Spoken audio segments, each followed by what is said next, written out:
warahmatullahi wabarakatuh. Halo semuanya, perkenalkan nama saya Kamila Putri Syahira, kelas 10 Akuntansi dan Keuangan Lembaga dari SMK Negeri 43 Jakarta. Pada video pembelajaran etika profesi ini, saya akan membahas mengenai materi upaya pencegahan terjadinya kecelakaan kerja di tempat kerja. Seperti yang diketahui, sejumlah kasus kecelakaan kerja yang terjadi sangat berdampak terhadap kerugian, baik itu kerugian material, korban jiwa, gangguan kesehatan, dan mengganggu produktivitas. Oleh sebab itu, perlu dilakukan upaya untuk mencegah dan mengurangi kecelakaan kerja ataupun penyakit akibat kerja secara maksimal. Maka langsung saja kita membahas pada materi ini, yaitu faktor penyebab resiko kecelakaan kerja dan pencegahannya. Terjadinya kecelakaan kerja merupakan suatu bentuk kerugian baik bagi korban maupun perusahaan atau suatu organisasi. Maka dari itu, perlu dilakukan upaya pencegahan kecelakaan kerja untuk menghindari kerugian yang timbul serta meningkatkan kinerja keselamatan kerja di tempat kerja. Ya, adalah upaya pencegahan kecelakaan kerja berdasarkan teori domino efek, yaitu adalah upaya pencegahan kecelakaan kerja melalui pengendalian bahaya di tempat kerja, seperti pemantauan dan pengendalian kondisi tidak aman di tempat kerja, dan juga pemantauan dan pengendalian tindakan aman di tempat kerja. Yang kedua adalah upaya pencegahan kecelakaan kerja melalui pembinaan dan pengawasan, seperti pelatihan dan pendidikan K3 terhadap tenaga kerja. Nah, K3 itu apa sih? Jadi, K3 itu adalah suatu proses pengarahan, penjurusan, dan pemberian fasilitas kerja kepada orang-orang yang diorganisasikan dalam kelompok formal untuk mencapai tujuan yang diharapkan. Jadi seperti itu yang dimaksud dengan K3 ya. Oke, kita lanjut. Selanjutnya adalah konseling dan konsultasi mengenai penerapan K3 bersama tenaga kerja. Dan juga pengembangan sumber daya ataupun teknologi yang berkaitan dengan peningkatan penerapan K3 di tempat kerja. Dan yang ketiga adalah upaya pencegahan kecelakaan kerja melalui sistem manajemen, yaitu prosedur dan aturan K3 di tempat kerja, penyediaan sarana dan prasarana K3, dan pendukungan di tempat kerja. Dan juga penghargaan dan sanksi terhadap penerapan K3 di tempat kerja kepada tenaga kerja. Selanjutnya adalah pencegahan kecelakaan kerja melalui lingkungan kerja yang memenuhi persyaratan pencegahan kecelakaan kerja. Faktor yang pertama adalah faktor lingkungan, yaitu memenuhi syarat aman, meliputi higiene umum, sanitasi, ventilasi udara, pencahayaan, dan penerangan di tempat kerja, dan pengaturan suhu udara ruang kerja. Dan juga memenuhi syarat keselamatan, yaitu meliputi kondisi gedung dan tempat kerja yang dapat menjamin keselamatan. Dan juga memenuhi penyelenggaraan ketata rumah tanggaan, yaitu meliputi pengaturan penyimpanan barang, pemasangan mesin, dan penggunaan tempat dan ruangan. Pencegahan kecelakaan kerja yang kedua adalah faktor mesin dan peralatan kerja. Mesin dan peralatan kerja harus didasarkan pada perencanaan yang baik dengan memperhatikan ketentuan yang berlaku. Perencanaan yang baik terlihat dari baiknya pagar atau tutup pengaman pada bagian-bagian mesin atau perkakas yang bergerak, antara lain bagian yang berputar.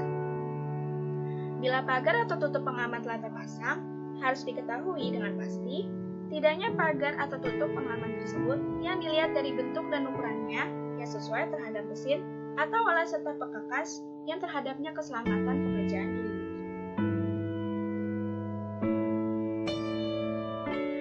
Dan pencegahan kecelakaan kerja yang ketiga adalah faktor perlengkapan kerja. Alat pelindung diri merupakan perlengkapan kerja yang harus dipenuhi bagi pekerja. Alat pelindung diri ini berupa pakaian kerja, kacamata, sarung tangan, yang semuanya harus cocok ukurannya sehingga menimbulkan kenyamanan dalam penggunaannya. Dan yang keempat adalah faktor manusia. Pencegahan kecelakaan terhadap faktor manusia meliputi peraturan kerja, mempertimbangkan batas kemampuan dan keterampilan pekerja, meniadakan hal-hal yang mengurangi konsentrasi kerja, menegakkan disiplin kerja, menghindari perbuatan yang mendatangkan kecelakaan, serta menghilangkan adanya ketidakcocokan fisik dan mental.